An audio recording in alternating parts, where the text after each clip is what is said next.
اللہ الرحمن الرحیم۔ صرف 5 منٹ کا مدرسہ قرآن و حدیث کی روشنی میں 200واں دن 20 رجب المرجب۔ نمبر 1، اسلامی تاریخ۔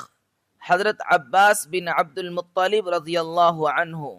حضرت عباس رضی اللہ عنہ نبی کریم صلی اللہ علیہ وسلم کے چچا ہیں اور عمر میں آپ صلی اللہ علیہ وسلم سے صرف 2 سال بڑے ہیں۔ رسول اللہ صلی اللہ علیہ وسلم سے ان کو بے حد محبت تھی اور مسلمان ہونے سے پہلے بھی وہ حضور صلی اللہ علیہ وسلم کی مدد کیا کرتے تھے۔ حضرت ابو ذر رضی اللہ عنہ کو کفار جب تکلیف پہنچا رہے تھے تو حضرت عباس رضی اللہ عنہ نے ہی بچایا تھا۔ انہوں نے غزوہ بدر کے فوراً بعد اسلام قبول کیا۔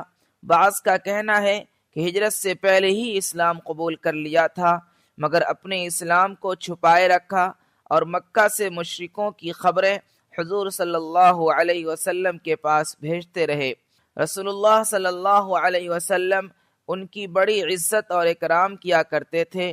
ایک مرتبہ رسول اللہ صلی اللہ علیہ وسلم نے ان کے بارے میں فرمایا، اے لوگو، جس نے میرے چچا کو تکلیف پہنچائی اس نے مجھے تکلیف پہنچائی، اس لیے کہ ہر شخص کا چچا اس کے باپ کے مثل ہوتا ہے۔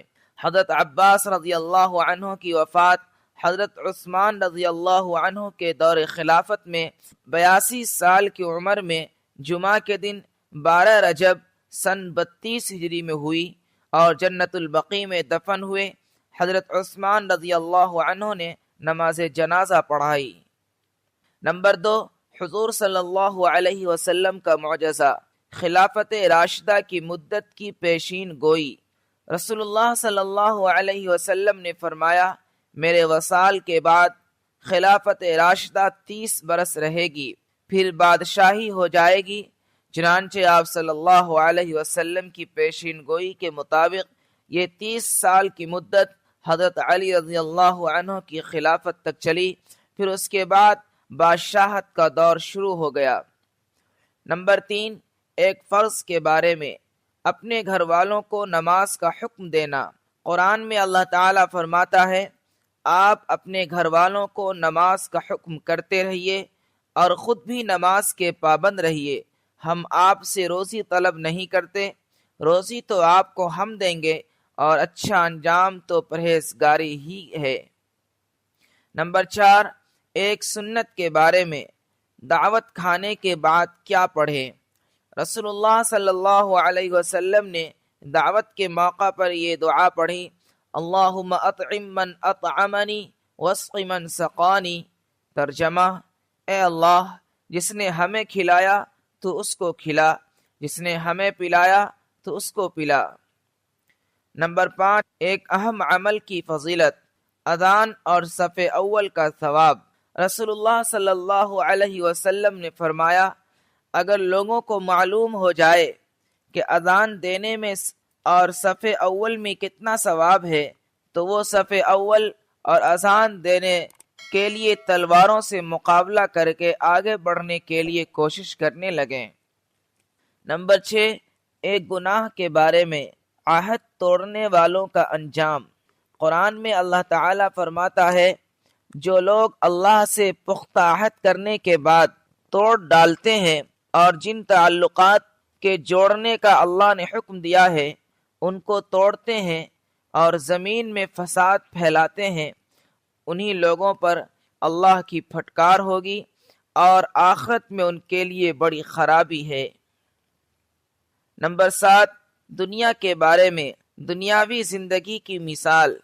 قرآن میں اللہ تعالیٰ فرماتا ہے، دنیا کی زندگی کی مثال ایسی ہے جیسا کہ ہم نے آسمان سے پانی برسایا ہو، پھر اس کی وجہ سے زمین کے پیڑ پودے پیدا ہو کر خوب گنجان ہو گئے ہوں، پھر یہ کسی حادثہ کا شکار ہو کر ریزہ ریزہ ہو جائے کہ اس کو ہوا اڑائے پھرتی ہو۔ فائدہ، جس طرح پانی برسنے کی وجہ سے زمین کے پیڑ پودے خوب ہرے بھرے ہو جاتے ہیں، پھر کسی آفت کا شکار ہو کر سب ختم ہو جاتا ہے، اسی طرح دنیاوی زندگی ہے کہ آج سب کچھ موجود ہے اور جب موت آئے گی تو کچھ بھی باقی نہیں رہے گا۔ نمبر 8، آخرت کے بارے میں دوزخی کے ہونٹ۔ حضرت ابو سعید رضی اللہ عنہ سے روایت ہے کہ رسول اللہ صلی اللہ علیہ وسلم نے وَهُمْ فِيهَا كَالِحُونَ کی تفسیر میں فرمایا، دوزخ کی آگ چہروں کو ایسا بھون دے گی کہ دوزخی کا اوپر کا ہونٹ اوپر کو چڑھ جائے گا، یہاں تک کہ سر کے درمیان تک جا پہنچے گا، اور اس کا نیچے کا ہونٹ لٹک جائے گا، یہاں تک کہ وہ دوزخی کی ناف تک پہنچ جائے گا۔ نمبر 9، طب نبوی سے علاج، سفرجل کے فوائد۔ حضرت طلحہ رضی اللہ تعالی عنہ فرماتے ہیں کہ میں رسول اللہ صلی اللہ علیہ وسلم کی خدمت میں حاضر ہوا تو آپ صلی اللہ علیہ وسلم کے دست مبارک میں ایک سفرجل یعنی بہی تھا۔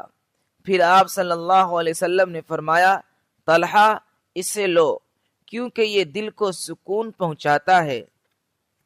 نمبر 10، نبی صلی اللہ علیہ وسلم کی نصیحت۔ رسول اللہ صلی اللہ علیہ وسلم نے فرمایا، عورتوں کے سلسلہ میں وصیت قبول کرو، اس لیے کہ عورت بدن کی نازک اور ٹیڑھی پسلی سے پیدا کی گئی ہے، اگر تم اس کو سیدھا کرنے کی کوشش کرو گے تو ٹوٹ جائے گی، اور اگر تم اس کو اس حالت پر چھوڑ دو گے تو وہ اور زیادہ ٹیڑھی ہو جائے گی۔ یعنی عورتوں کے ساتھ نہ زیادہ سختی کرو اور نہ زیادہ نرمی کرو۔